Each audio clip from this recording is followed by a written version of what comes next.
viewers. Welcome to the YouTube channel of Life and More. Today we have with us Mr. Utpal Kumar. He's the opinion editor with News18 and Firstpost, and he's recently come out with his new book, Bharat Rising. And quite a remarkable book, I must say, and quite a bold book, I must concede. Welcome, Utpal. Thank you, ma'am. It's a pleasure being on this platform. Thank you for inviting me. Pleasure is all ours. And so, the first question first. How did you think of writing Bharat Rising? What was the compelling reason that made you come up with this book? And Uh, what sort of research also went into it? That's quite deeply researched, as I see the book is.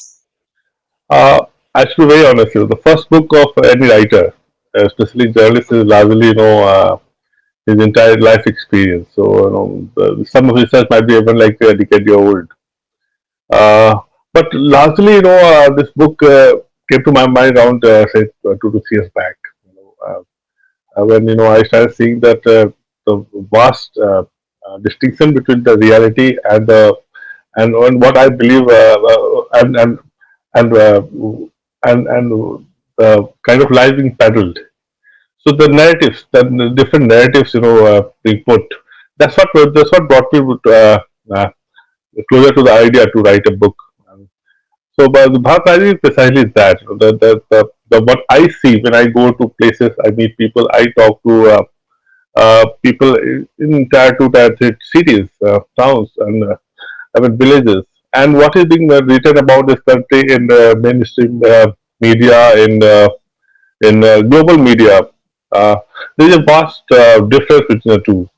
In fact, it won't be wrong to say that that it sometimes it is assumed that we're talking to two different countries. So that's where I thought that I should bring out this book, Path Rising, and and to in my own way to correct the narrative in whatever so limited way I can do about that. So this is where I thought I'll write the book. And coming to the narrative,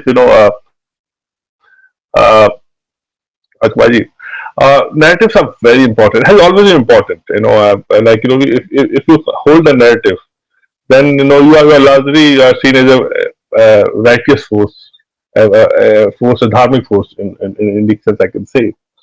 What is happening in the last 10 years, and despite having a so-called very strong government at the center, I feel that the Indian state has been largely been reactive rather than proactive in setting the narrative on the larger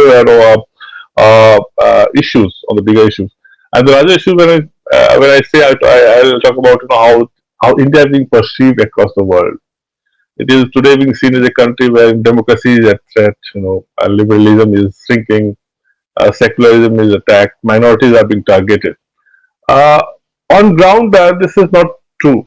I mean, you can Mm, even think isolated cases here, there, everywhere, which you can find anywhere in the country, in the world. But what is having done in the last few years, concerted attempt has been made to cherry pick those few incidents and paint the entire country dark. So that's why I thought that that I should do my bit to write this book and present my case. mm, Bharat Rising mm, is an attempt. mm. You, in the last 2, 3 years, you've gone through other books extensively for this purpose, or you are otherwise also an avid reader and you keep reading, and those were the influences that you've given in your book. They came to you, or you searched for them. Uh, it came and also I searched. What happened last, like being journalism, I Mhm. mean, you tend to come across those data and those stories which I have. Uh, but yes, last 2 years I definitely I had this in mind. So I had chapters how I was going to approach it. So then I Mm, started collecting it and getting more serious about how to present the book. So yeah, I think both ways. Uh, Accidentally I got it because I'm fortunate enough to be a journalist, and also last mhm, 2 years I thought I'll write the book, so I collected that and I mhm. came up with this. Okay. And what about the name? Is like Bharat Rising rhyming with India Shining of Vajpayee?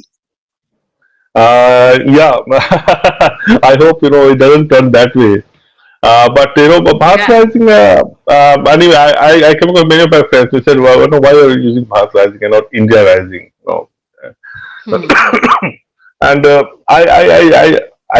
must be very honest to concede that I have nothing against the usage of term India, and there's a term Make in India. And we have made a global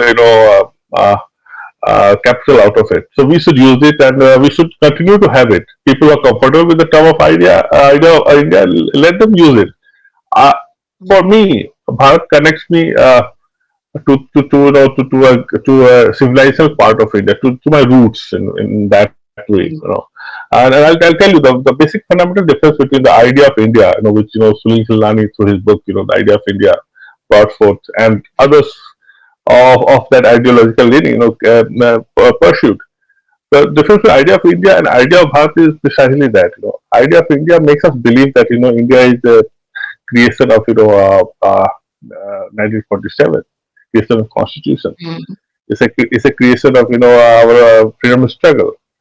Uh, to an extent, as a democracy, the way we are following, yes, we are. But it's not just that, and that's where we feel that when we obsessively just talk about idea of India, we kind of we don't get the real story, real picture of this country. And I'll give you an example. The two land masses, Pakistan and Bangladesh, they were part of the same culture. They grew up here. Yeah. But Hmm. after look what happened to those two places. I mean, the elections are not held freely there. Minorities, in Pakistan, there are hardly 2% Hindus are left. The same is the case with Hmm. Bangladesh. So it's not just about your freedom struggle per se or nothing. It is more of a civilizational roots. This country is Hmm. secular and liberal precisely because uh, the inhabitants living here has traditionally been like that. And this Yeah. land has given refuge to almost every refugees of the world, from Jews to Parsis, whoever came. They were allowed to live without asking that to be part of the mainstream. They were allowed to live the way they wanted to live, and without interfering their way of life. And it has Hmm. happened for centuries. Ages. This is the only Yeah. this is the only land where Jews found a respectable place. This is the only place. I mean, we're so proud of that. So this happened because civilizationally and culturally, this land has been like that. So when we Hmm. obsessively talk about the idea of India, we tend to ignore that. And I believe that that's also deliberately. We tend to be very Yeah. apologetic to our traditional past, our civilizational past. Hmm. So I try to Hmm. bring that part also forward, and that's why I use the term dharma in my Hmm. subhead. This thing, Dharma, democracy, and diplomacy. Because Yeah. I believe that for most part of our post independence existence, we have been very apologetic about this term. I think we need to Dharma. bring it. Yeah. True. True. And you mentioned it in no uncertain terms in the book also, that India is not because of its government. India is not because of the independence we got in 1947. India, Bharat is ages old. And Exactly. perhaps this is what your idea is to like people, youngsters, especially the coming generation, Z generation, whatever we name them, the upcoming generations, they know about that we were not born in 1947. No, actually, no, that's what We were. that's Mm, happening right now. In fact, I was in yeah. Banaras, for later with the book only, and also had as a Mhm, lecture at BHU. And I went to Ghat mhm, just 10 days, 15 days before. And mhm, and of course, there are a lot of cleanliness is there. The roads have widened and everything. That's all are fantastic. mhm, But what really got my attention really was the fact that younger generation were there. The ghats were full of people like me. And even they brought their kids, 2 year, 3 year, 5 year kids. They were there with them. They're walking around. They're doing boating and those kind of things. This was not the case, say, 15 years back. The Bharat was mhm, typically for the old people. They will go for here, अंतिम mhm, समय है वहां जाके हम निकाल लें.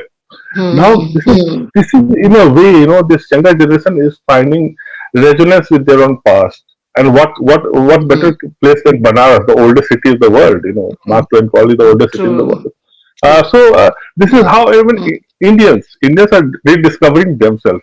They are no longer shy Hmm. about uh, Hmm. having being Hindu per se. And it's not a very negative. I don't see it a very negative in a sectarian term. I see it as something very positive Hmm. change. Yeah. And such Yeah. changes wherever it has happened. I think Indian nationalism. I mean, somehow or other what happens. People who have Hmm. studied in the West, or people who see from history from the Western prism, they somehow get very Hmm.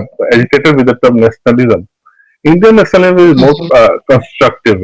It comes like Indian Hmm. religion is different from the Hmm. religion which has come up in the West. Our religion, more Sanatana Hmm. religion, which is more. It was not even named, as you know. Hindu came from the Yeah. term. Yeah. Person used it because there are no But other then, in our religion. So that's yeah, why and yeah, in religion, uh, if you literally transcribe the word dharma, it is not, it doesn't mean religion, yeah, which is it's what not they have been, the West and the Europe has been doing it. And exactly. that is where all the problem lies. Yeah, like the dharma which I use, I didn't use in term religion. We have never. In fact, Yeah. dharma is something Uh, more of a righteous duties. I see it more that way. And yeah. Yeah. unfortunately, in today's era, we are more concerned about our rights rather than our duties. So that's where the dharma is something. In fact, you see our civilization also. Dharma Mm. is the axis around which entire our civilization revolves Life, around. life. Yeah. Unfortunately, it remained the case even when invasion happened, where Muslim invasion happened, because Muslim invaders are primarily centered in the cities. They will Mm. raid villages, they will go back. Mm. After British, what happened? British made a concerted attempt to reach Mm. to the villages because they wanted to completely deplete the country of its resources through the railways and everything. So, Mm. and that's what happened till 70, till almost like mid 18th century. India was almost like one of the largest economies in the world, despite the large population. It remained one of the largest economies in the world, with Yeah. almost like a fourth of world GDP. Despite Mm. all the invasions from the Muslim countries and everything, Mm. just within 2 centuries of British rule, it completely, got impoverished, because they Mm. reached villages and they destroyed our. See, our villages are more like a very like panchayati system what we want to strive today, self-sufficient. They and it revolved around the temple structure also. And temple. That's why my first book starts with temples. Like temples for me Mm. are not just about Mm. prayers and worship. Temples in a Hindu in the Sanatan tradition was a place which held the Hindu society together, not just Mm. with spiritual and religious practices, but also secular practices. Like temples had a lot of wealth. Economic, Yes, like economic temples also. temples would provide money to traders to go and trade Yeah. outside places because they had a lot of Mm. resources with them. Temple, Mm. temples would provide loans to make the roads, to make the Yeah. to बांध बनाने के लिए वो करते थे. And so they do Mm. a lot of this secular works, quote unquote works for the Social society. and activities. Yeah. and Yeah. and Yeah. that way what happened, the society was very strong on there. They didn't depend on government. Like what happened since Mm. independence, we have got with tendency of having my baap sarkar for anything and everything. We Mm. look up the state and say कि भैया हमें दो. And I know what is happening today. Mm. Look at the farmer protest, so-called farmer protest. Mm. They are here asking for Mm. MSP. This was never the case. Mm. It's actually very. Mm. This tradition has been alien to Indic way of living for Mm. millennia. Mm. Mm. Mm. So let us come back to the book again. Do you think that you actually have criticized Nehru and his way of governance and his thought processes quite critically, quite vociferously? So one thing is that doesn't it make you sort of anti-Congress? Some people will feel that. Uh, And yeah, secondly, you are anti-Congress. No, I'm saying that such has been the world today. That either you're here Yeah. with one camp or the other, and even if you Uh, don't subscribe to one, like I've never gone to RSS in my life. I've never mm, been to mm, any. I personally don't know any BJP leader, but person who mm. read the book will automatically make a point that say, "ये तो BJP वाला है, वो कांग्रेस वाला है." They'll call you. That's how They'll call you that's how Bug. I been was coming to that. yeah, yeah. That's how been You the okay with narrative. that? There is no, unfortunately, there's no place for the middle ground where people can discuss, debate, and criticize both sides. That's unfortunately not the Mm, case today. But I mm, think things will change. Things will change. It's also partly because I'll tell you when I started my introduction with the Lutyens mm, ecosystem. It's also has something to do mm, with that, because and I must be very categorical to say that the phenomena of having elites is not new. It's not just unique for India. It is a case everywhere in the world. mm. Like Americans also have Yeah. Bush family and other families Mm, who dominate the political and economic ecosystem there. But in India, Indian Lutyens world, as the critics say, was in it to say for almost 7 decades, if not more, they remain mm, in power. Even when like there were mm, non-Congress governments which came, they never mm, tried to mm, uh, threaten this ecosystem. Actually, mm. if you see Vajpayee, in my book also Uh, I mentioned Vajpayee was more than keen to yeah. co-opt them to seek Yeah. legitimacy from the same ecosystem, and that's why you see that the Bharat Mm, Ratna for Amartya Sen, for instance, wasn't was a classic mm, example where he tried to reach out to that mm, ecosystem, hoping that they will mm, provide legitimacy. Since 2047, mm, that's not happening. 2047, this is one thing mm. where Modi has been very careful about, that he is not going to reach out to the Lutyens world, and Yeah. and that's why you see the kind of also uh, uh, critic coming from the other side. That's also part of Mm, this thing. See, ultimately it's about power and access to the power. People who have been mm, deprived that, those who thought they were mm, entitled, they're going to hit back, and that's also part of that. mm, Hit back is happening. So yeah, mm, that's another story. mm. So, do you think that such a book would have been possible if there was a UPA government at the center? I'm uh, I think it could have been possible. And see, I'll be honest. People say that Mm, what in history, for instance, what people are writing, what say like Vikram Sampath is writing or what Deepak is writing. mm, In 80s and 90s also there were people who were writing books. Uh, mm. and like Sitaram But they Goel were not had. talked about. They Yeah, were not talked that about. see that is a different. That is a different, and that's why I have a Mm, higher esteem for people like Sitaram Goel and Ram Swarup, mm. because Yeah. They wrote this at a single. time when nobody was listening. Yeah, exactly. And, They and if you wrote at see, a time when nobody was yeah, listening to them. no, nobody, nobody. In fact, Mm, there was no social media also. That was bigger time. Today, like even if like mainstream mm, media doesn't talk about you, doesn't matter. If I talk to mm, mm, Rajkumarji, or I talk to a few YouTubers, and that will take me to far wider audience. So today, you can't stop the idea. This is a new world, mm, where it's very difficult. mm. The only you need to have that idea, and you have the confidence to reach out to the people. But Yeah, yeah, true. that advantage I have. That's why Mm, uh, a book could have been written in the past, but in the past book could have been easily mm, suppressed. Like books in history have been mm, written. Like I talked about the two gentlemen mm, and Ram, but those books didn't get subscribed, didn't get that popular this thing. Like if I'll have an mm. example of Arul Sori, for instance. Arul Sori's book Eminent Historian is largely what Yeah. Ram Swarup and Sitaram Goel had already written. But since Mm, he was a journalist and he was editor of Indian Express, mm, so he could channelize to the larger masses, and he became Arun Sorry, the Arun mm, Sorry. So that mm, advantage I have today, post 2014, that you can't suppress mm, me. Even if like mm, even if like large mainstream media doesn't come out my support, I'll have people like mm. coming and talking to me.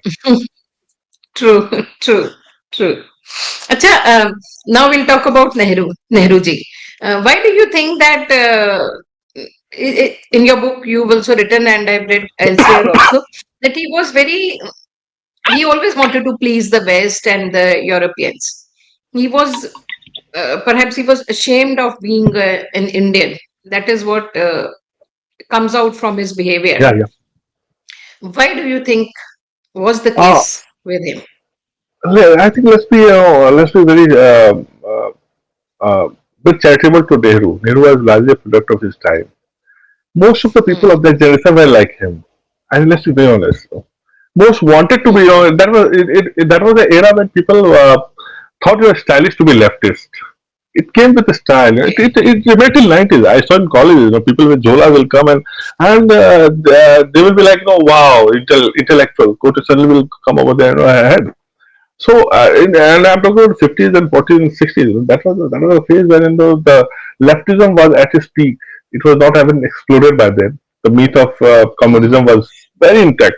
With mm, um, the Soviet Union was seen as an example of how it wants to grow. China's, mm, Mao's barbarism was not out in the West yet. So it was seen a very mm, glowing kind of thing. It was seen as an answer of all the ills of capitalism. So that's where Nehru came. Nehru was a largely product of the British education system, which was influenced by leftism. So that is all right. My problem with Nehru is that I understand why he did what he did, but then what happened post independence? Tell us why He he had. did what he did. I'm sorry, I didn't get your voice. I said, tell us why he did what Yeah, he did. Like yeah, yeah. he literally erased, he tried to erase Bose, Patel, and Ambedkar, the three big So, leaders of that yeah, time. yeah. See, so that's why I'll come to Nehru and two these things. Like one you mentioned right now, that was more of a Nehru the politician. And when you say Nehru the politician, for me, that's why I differ from people like Abdul Guha, who will try to project Nehru as a Democrat par excellence, that he did Mm, everything good was when he was there, and things started deteriorating after Indira came. That's how largely the mm, historiography has been projected. When you see the 50s, 40s or 50s, and when you look at Nehru the politician, you find it is categorically clear that Nehru was not a democrat in the way we are made to believe. One, mm, the way he became prime minister, for instance, and he was not democratically elected. yeah, Out of 50 people who chose, who voted for the election of prime minister, only three were in support of Nehru, just three. yeah. 12 wanted Mm, Patel. So the way he was mm, selected itself was undemocratic. Just because Gandhi, he was in a good book of Gandhi, he mm, came. mm, yeah. But things which he did after that, I think, very Mm, few people know. But now we are at least talking about that. More than 2 dozen books and films have been banned by Nehru. mm, And some of the books are absolutely harmless book. And we can still, you can ban book on propagating Maoist ideology. And it was a new state, so mm, you want to protect yourself. So but some of the books are completely, harmless book talking about bureaucracy of the era. Those books are banned. So a mm, democratic state can't ban books. What page you said, I still mm, remember. If you have problem with a book, write mm. another book. That's what a democrat does.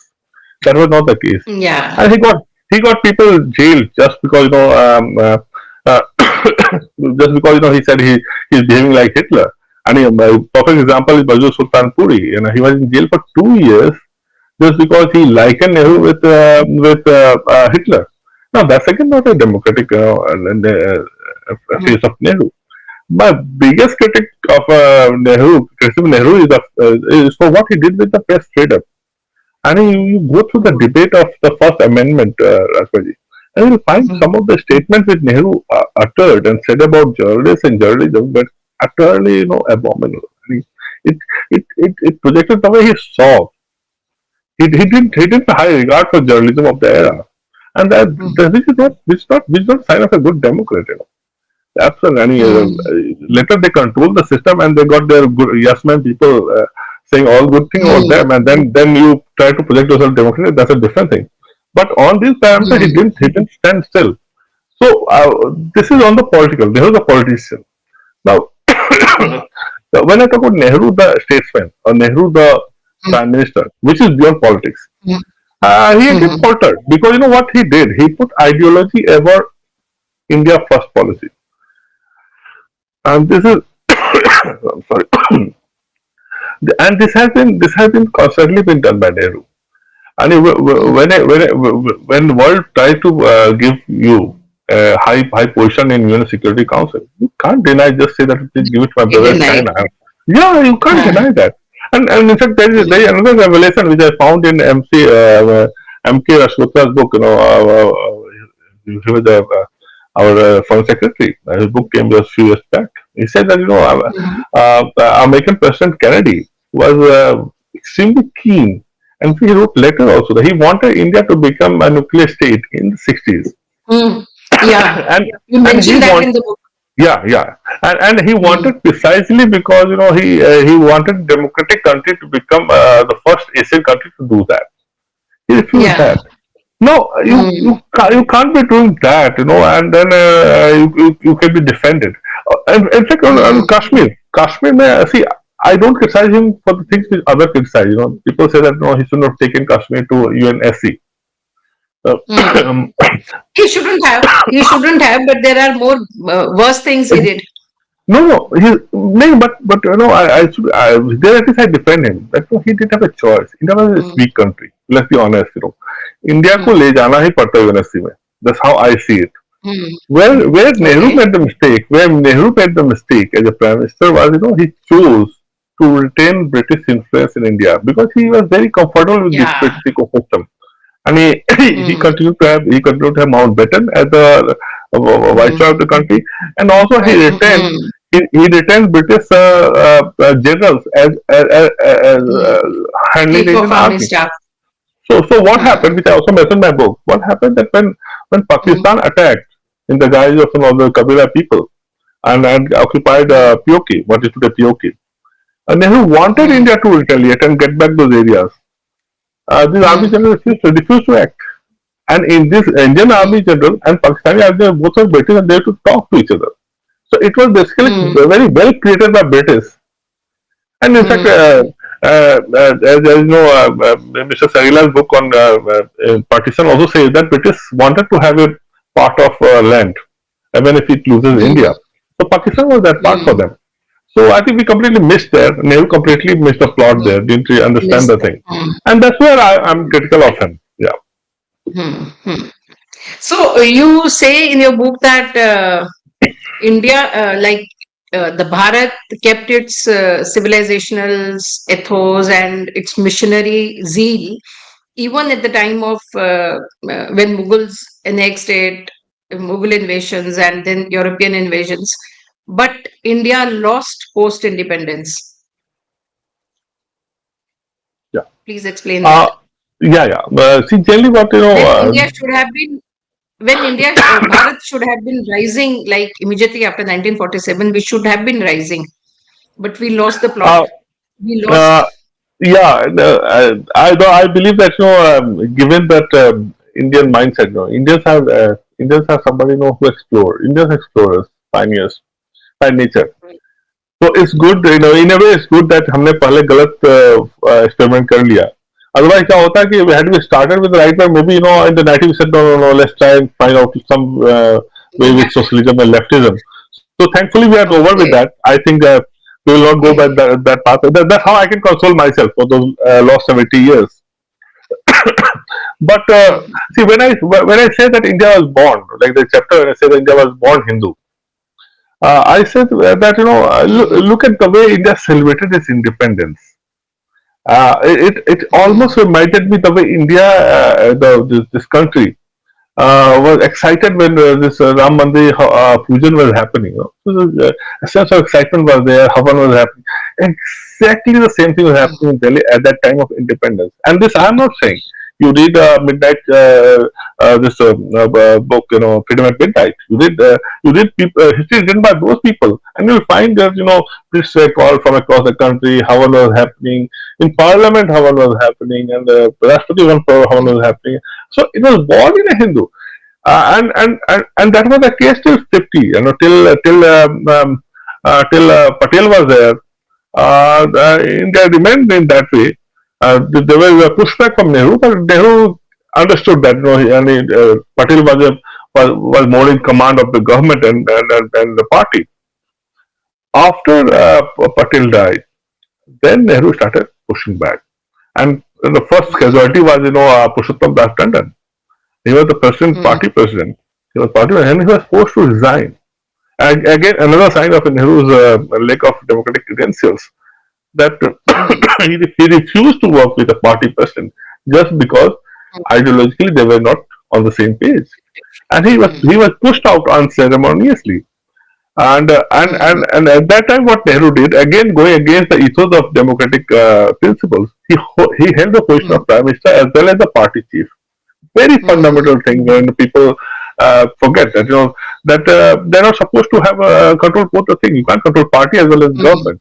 That's very undemocratic. mm, Nehru did it till the time he felt that he has complete control of party. Then he again leaves the party and takes the higher moral ground that no, we shouldn't. mm, Government, I'm a prime minister, I shouldn't have nothing to do with the party. So this is what mm, happened. So India was born. India was born like a Hindu, with Hindu ethos and everything. And you see the constitution, for example, original constitution. You see, there are the photographs of paintings of Ram, Sri Ram, Sita Ma, mm, Lakshmanji coming, and those kind of mm, things, which was absolutely not. I mean, you can't even think about it today. The way the politics of this country turned after mm, 50s, more so after 70s. mm. Yeah. So why do you think that Hinduism is like, despite it being so open and so welcoming to all the other religions, irrespective of the land or the wherever they belong to, Hinduism is an open thing. Not because I am Hindu, I'm saying that it is. Everybody knows it's a quite an open thing. We welcome all. Yeah. Why is it painted bad? Always Uh, in the West and the Europe, are they scared of uh, Bharat Rising, actually Bharat Rising becoming a superpower, See, or what is uh, the reason? it's both actually. It's also the fear of power shifting eastward, and I have no doubt about that as well. If you see the history of the world, not just for 500 years, but overall history of humanity, power has largely been in the east. It is Mm, just that for 500 years, from 1500 to 2000, that was an exception. mm, That the West got power, and the West was leveraging power in its own way. So throughout history, this is how economically and militarily and every way. East was the one culturally. East was, and when I say East, it's largely India and China. With India, mm, and India and China had a very great relationship in that way. It was a relation of guru and sister. India was guru and mm. China was sister. But let's not confuse it with China today's versus China. chef, yeah. Today China is not that civilization China. After communism, it is completely Today's different China China. is communist China. Yeah. Yes, yes. Yeah, so it has nothing to do with the traditional China. So I mean, sometimes people tend to get to Mm, high mode, but till the time the communism is mm, there, they cannot be that bonhomie which ancient India and China enjoyed. But mm, the second part of it is cultural and religious too. Let's not mm, this cannot be denied. India is the only country civilization which this which survived this bronze bronze civilization which still exists. It's the only civilization. There is no other civilization in the world which exists. They all are in the paper on the mm. museums. India is the only Yeah. one that survived. Mm, And look at how most of these civilizations are looked at. They're called pagans. They are called all different names, which is completely this is wrong interpretation. They are very advanced civilization in the West too. These Romans and everything.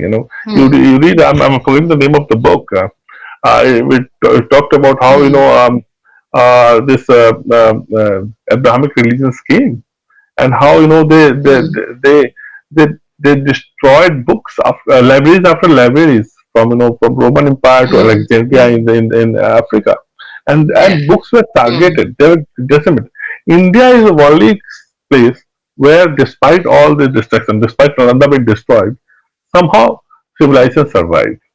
So we survived to mm, tell our story, and what in mm, what a great way. I think it's a wonderful phase. mm, We can we can pat our back and say yes. Uh, but Hmm. Because I we think had this yeah, but I still oral believe that tradition also, na?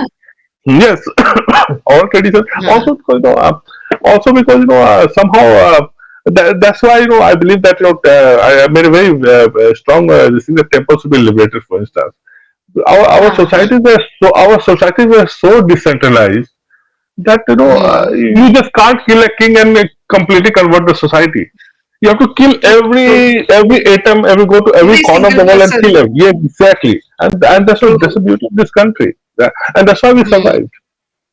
Yeah, yeah. So I'll come next to the temples thing. You have said that rather than pushing for UCC, uh, we should be pushing for freeing the temples of the government control. So talk about that. We would like to talk about that. Yes, I should say that I'm a strong supporter of UCC. I absolutely believe that a secular country needs uniform civil code. There shouldn't be difference between what my law and your law. Absolutely Yeah. non-negotiable. I have problem Hmm. what might happen in the name of UCC. I have not seen the UCC provision. So yeah. Hmm. When you see the 1950s when Hindu code bill was made, Hmm. before that also Hmm. India had a many different inherited laws Hmm. from Nambudris down south to to Daibhag and Taksha and everything. Different property inheritance related laws. Some of them were Hmm. very progressive. Some of them very pro women. What we did in the process of making a common code, we removed the worst and the best, and we went somewhere in the middle. So we got the Yeah. middle, Hmm. Madhyam Marg. We took the Madhyam Marg. My problem is today again, like Hindus are already accepted, Hindus are already compromised. Today, when again you again come for the UCC, again you might go for the middle path. That's how politicians tend to do. They will go for the middle one because they don't want to annoy anybody. Hmm. Now Hindus have already had already kind of given their progressive one. Now they have accepted something. अब यहाँ से और कितना compromise करेंगे? So till the time you don't see the law, you can't blanketly support it. That's how my belief is. But I but I believe that this country needs UCC. I think there need to be more debate on that. And Hmm. this is something good for the community which are opposing it. So I think they need to understand that this is for their good. Yeah. Here Hmm. here when I say I need temple more, my only argument is that temples have always helped survive Hindu society, and Hmm. I have a few reasons for that. That why I oppose state control of temples. One is when Hmm. you call yourself a secular state, it's the most Hmm. unsecular, most communal thing to do. That you have Hmm. you have given freedom to all institutions of other religions except Hindus. Hmm. That means you're targeting one particular community, which is not secular way of. Hmm. It's not a secular behavior. Hmm. Second thing, uh, people tend to say, in this country there are many people who say, no, let's build hospitals, let's build schools, and not temples. Very good, very nice, and people can believe in this country. Uh, and the same argument people will put it here and say that okay, ऐसा क्या हो जाता है जब temple के पैसे से हम रोड बना लेते हैं, हॉस्पिटल बना लेते हैं, गरीबों को हेल्प करते हैं, खाना खिलाते हैं, तो अच्छा है, टेम्पल का काम वही है. So even there, I believe that it's not helping the cause. Even for secular reason, so-called secular reason, temple money are not being used. And the data, S.R. Ramesh, who is doing a wonderful job in Tamil Nadu, fighting against the temple. Well, most of the temples are under state control Yeah. in Tamil Nadu, and followed by Yeah. Karnataka. His data says that out of rent, the temple property is given on rent. Only 1% is comes back to state revenue. 99% goes to the corrupt Hmm. element. So it's not even helping us. It's not helping the state, secular state per se. It's helping the corrupt. Why should temple money Hmm. go in the helping corrupt people? So my point is, it's not helping the Hindu society. It's not helping the secular state also. So why government need to Hmm. control it? My third problem with the with this provision is that you tend to judge Hindus, you know, uh, by, by, by controlling Hindu temples. You are trying to send a message that maybe Hindus are inherently not capable of handling their own institutions. There cannot be any other reason. If you have given other institutions to other minorities, communities, give the same to Hindus. And that's where I also believe that partly, in fact, major part also lies with Hindu community. They have also not raised the issue strongly enough. Maybe they also casual enough, ठीक है सरकार कर रही है अच्छा ही कर रही है. mm, They don't see, they have been colonized so much that they don't see how temples can transform the society, make them completely autonomous in making change for mm, themselves rather than relying on the government and the state. So yeah, mm. that's why I believe. Okay. And another thing that now we talk about the US and the China and the Japan. You mentioned you have separate chapters on that. India's relations with all these countries. Yes. So vis-a-vis the situation that was there pre-Modi and post-Modi, how do you see the balance shifting?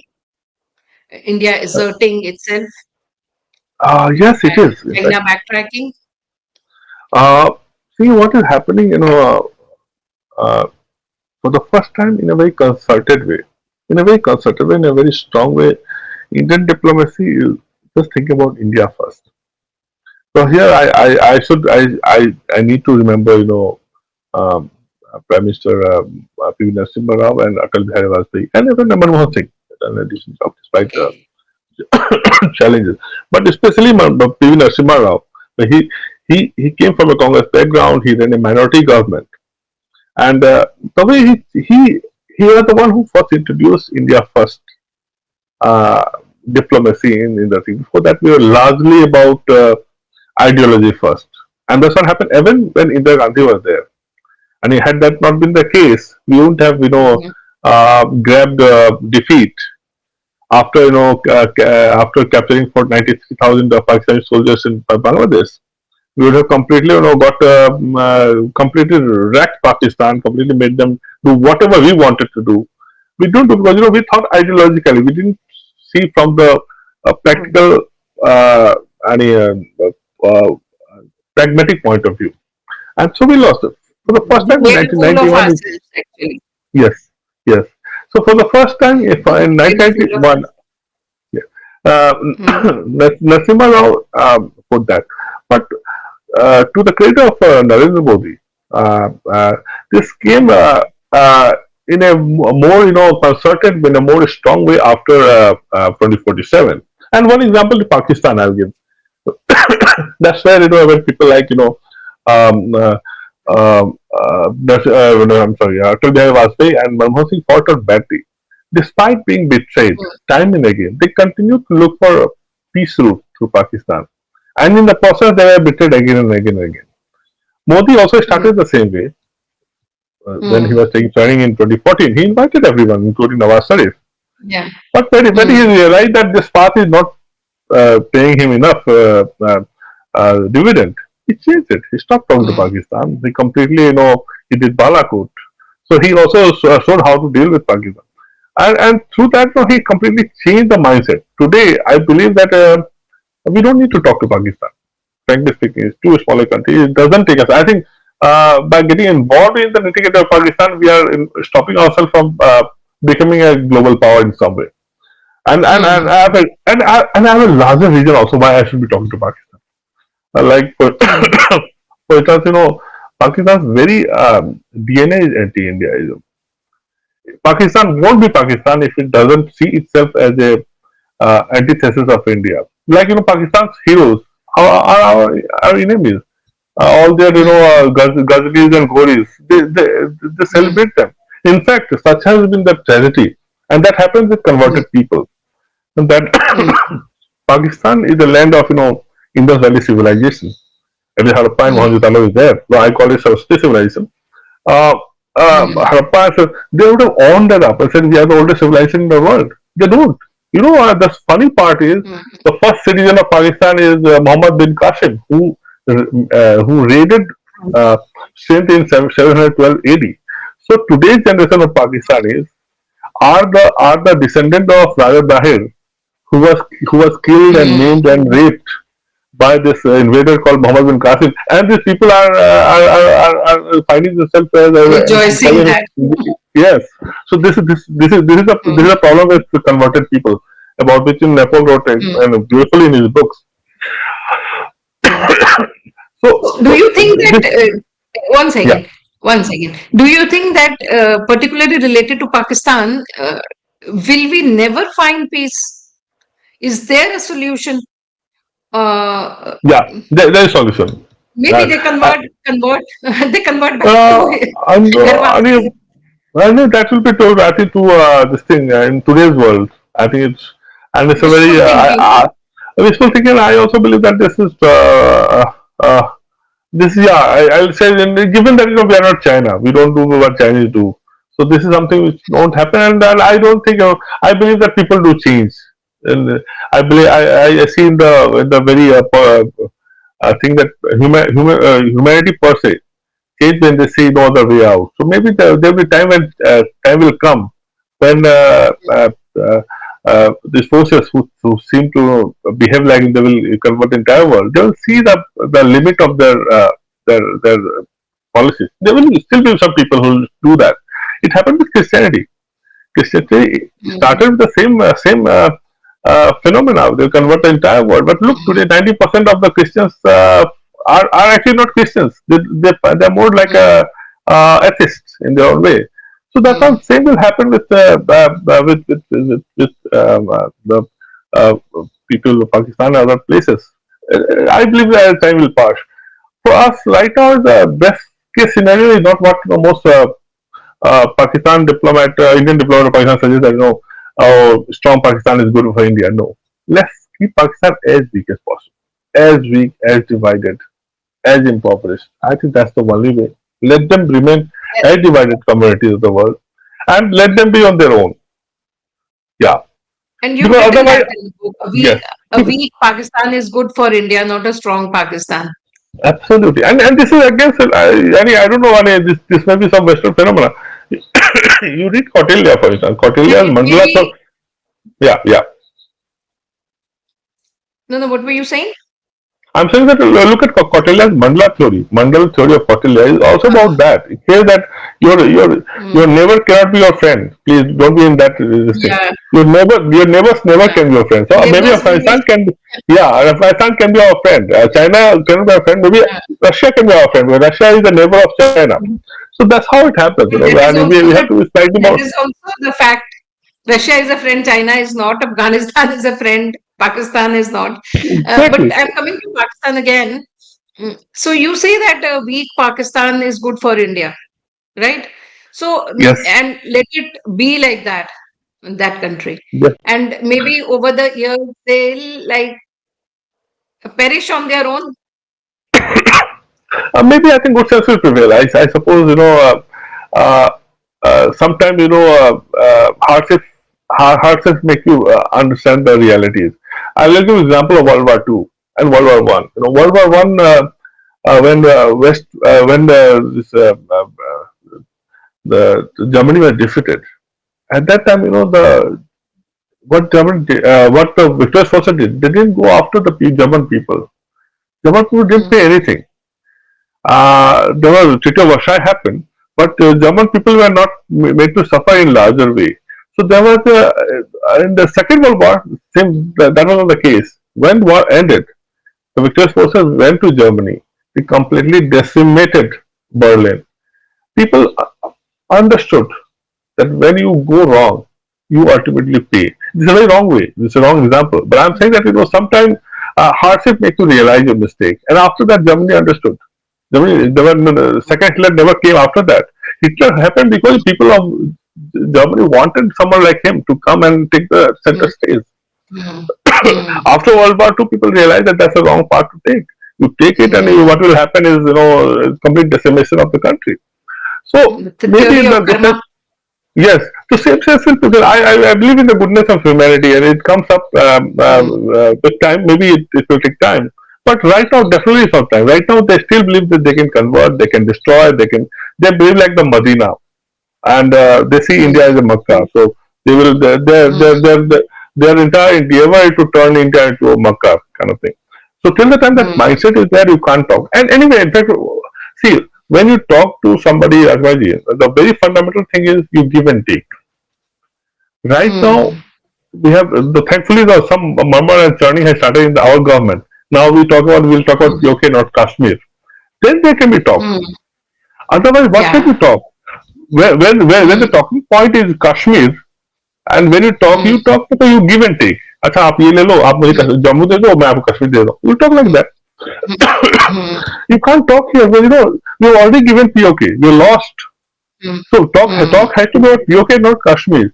It took us 70 years to understand that very premise. And in fact, and we almost lost Kashmir in 2006 7 when Manmohan mm, Singh and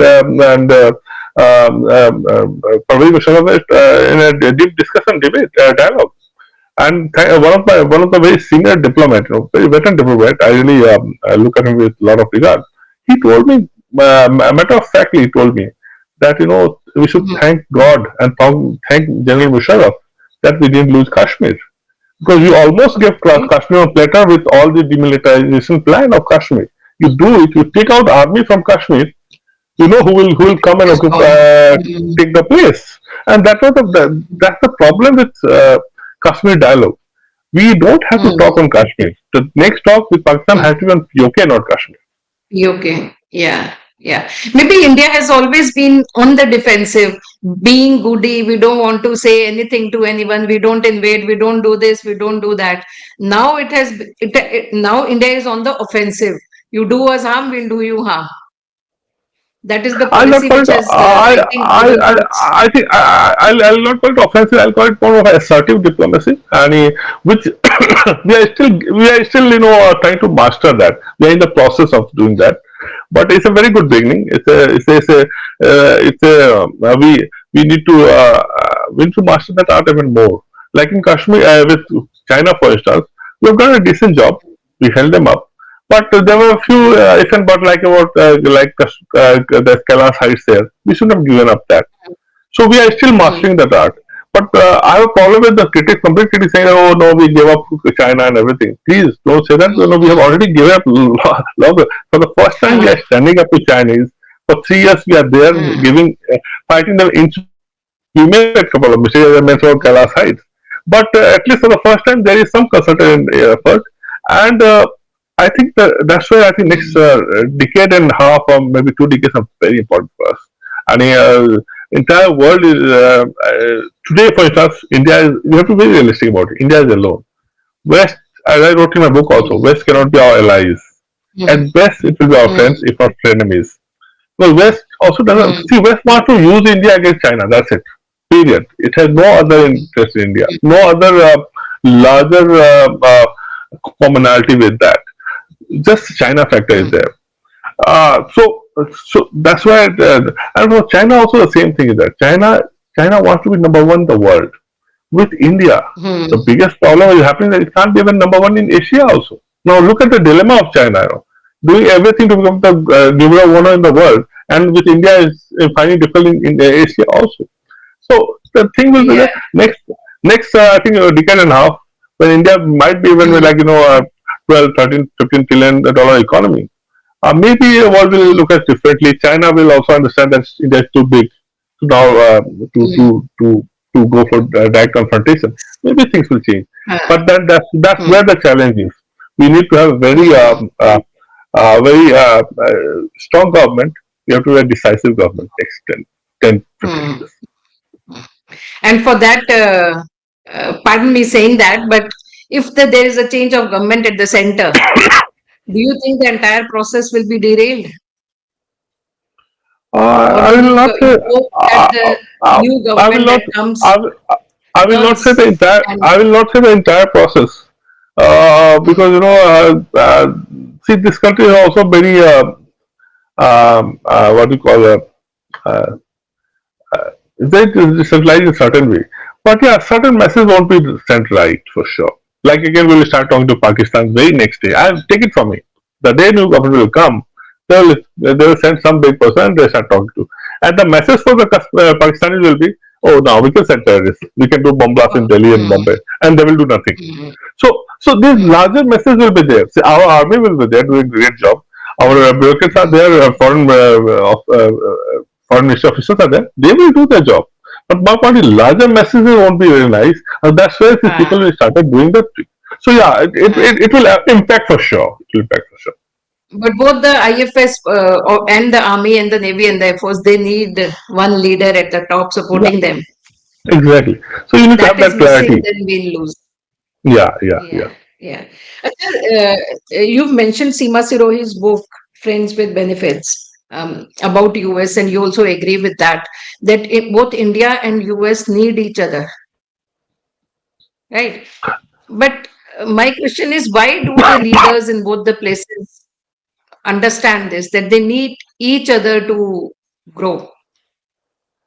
I think that that understanding is going by the day. That they need it.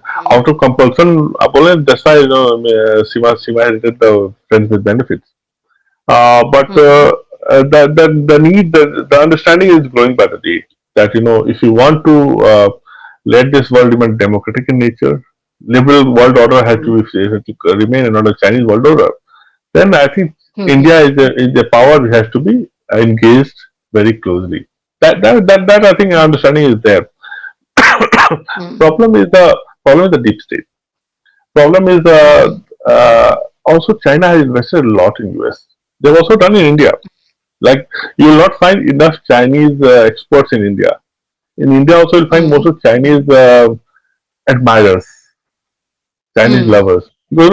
China will mm, invite only, and they all go to China, visit China. China only invites people who they feel are closer to Chinese regime and system.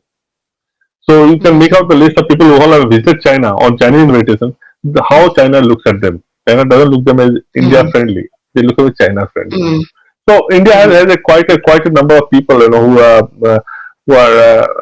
China lovers rather than China lovers. But India is improving on that. Same is the case with US. US China has entered deep into US academia and to US uh, software part like Bollywood, Hollywood, for instance. China completely controls Hollywood for that matter. Chinese universities they control. So the narrative which are always slightly soft, it's softer for China. That's why it goes against India. That's why when Indian Prime Minister visits US, you say New York Times writing a editorial that by conceding by handshaking with Modi, I think US is endangering democratic values. So we look at the larger picture, and that's where I believe that that Ukraine war can also be explained. I believe that by fighting war in Ukraine, by cornering Putin in Ukraine, American had done itself the biggest harm. Putin, as you know, I remember the interview of Bill Clinton. He said that Putin was willing to be part of the Western order till early mm, 2000. Uh, but he was rebuffed. And look how it happened. Like when this Berlin Wall fell, mm, Gorbachev was promised that not an inch will now, NATO will not move an inch of Berlin. Today it's gone some 1,000 miles from there. So, so by fighting war in Ukraine, by by pushing by making Putin uncomfortable. What today they have done? They have pushed Putin, who was otherwise uncomfortable with China, on the lap of Xi Jinping.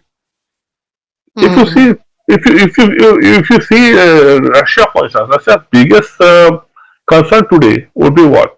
To the rising China. mm, Right? mm, Central Asia was the backyard of Russia. Central Asia. China has gone there. So that's what the establishment of the West, especially West, didn't realize it. They should have co-opted Putin and created the Grand Alliance where the Putin and mm, India is there with West, and China is put in the corner. Look at how world would have been different today. They didn't do it. They mm, just they and today only Xi Jinping will be laughing and saying, "Oh, this mm, this idiocy of Joe Biden." So that's how it mm, happens. That China and that's why the India US relation is never mm, stable. There are many factors who are involved, get involved. The mainstream factor wants to have a good relation with India. US government wants a good mm. relation, but they know. But the press will be against it. There are, Academia will say, mm, oh, there minority mm, man has there. India is like Taliban. India is like Afghanistan and mm, Syria and all these things. This is all bump up. But you know how it's coming up. mm. And they have, then there is Soros who's Yeah, funding yeah, yeah, anti-India exactly. protests and all that. Yeah, So yeah, all that hampers does. exactly, Acha. exactly. Okay. So as we come to an end of this very enlightening session for me, Utpal, I want to know uh, what, where do you see India, say, 10 years down the line? Will it still be rising? I see. See, I'm a hardcore optimist, and I'm a history student. I love reading history. As I said, that the world power always rested in Asia, in India largely. It Mm, went everywhere. It's again back to this country. It is coming back. It will take time. mm, We delayed it. mm, It might have come in the 70s and 80s had we followed the right mm, policy and not had we chosen the right lies also. I've written the book also that. But mm, there at Urustai, I think we are wiser now with our mistakes and everything. But I mm, think and I believe it is cyclic, like like individuals, nations also have the fate and destinies. I think that mm, we have circled everything. Now we're coming back to where we started. So I think that I'm an optimist that that 21st century is India's century. Definitely 22nd century definitely is India's one. But for that, I think we mm, can't be just taking it lying down. We have to work on that. I mean, there are challenges. mm, And I think Ukraine was a mm, classic example where West was against us, China was against, everyone is against us. Today, India is alone. And mm, but that's where I think you can sometimes make challenge into opportunities. We turned Ukraine mm, into one, where we completely had our say and we did what we wanted to, and we came out in a very flying colors. So if we do well, I think next 15 years, I think as the government plans 2047, by 2047 mm. definitely India will be up there. Yeah. Okay. And then you think that I feel that having a Indian Prime Minister who believes in the our own dharma will do good, or a person with the middle ground will bode well Uh, for India. See, right now it's not about the prime minister. I think it's more of the mood of the people. Mm, The mood of the people itself is not on the middle of the ground. Mood of people is mm, people are very proud of what they want to. Uh, feeling is Sanatan, feeling is Hindu. Go anywhere, and I see it very in a very constructive, very in a positive force. I'm saying. With that, mm, people, that young population who is not apologetic about his past, who's brimming with confidence, you will get a leadership like mm, that. So I think we'll only get more leadership who is even more attached to the civilizational ethos and values than what we have today. mm. And future suggests that. Yeah. Huh. So that only will do us good. We remain Ah, attached to our roots and we yes. rise up. Yes. We are from our feet should be firmly in our civilization roots, and we should look ahead and move forward. Yeah. Yeah. Okay. Okay. Thank you so much, Utpal, for talking to us. It was a pleasure talking to you. It's a great thing. I forgot to show the book to our readers. I don't know. I have no words to explain this book, but everyone must read it. Everyone, it's a bit Thanks. heavy. You read it chapter by chapter, but it's a very good book. Thank you for writing Thanks. it. So thank you very much, Yeah. and thank you for providing me this platform. Thank you very much. Thank you. Thank you so much. Thank you. Bye bye.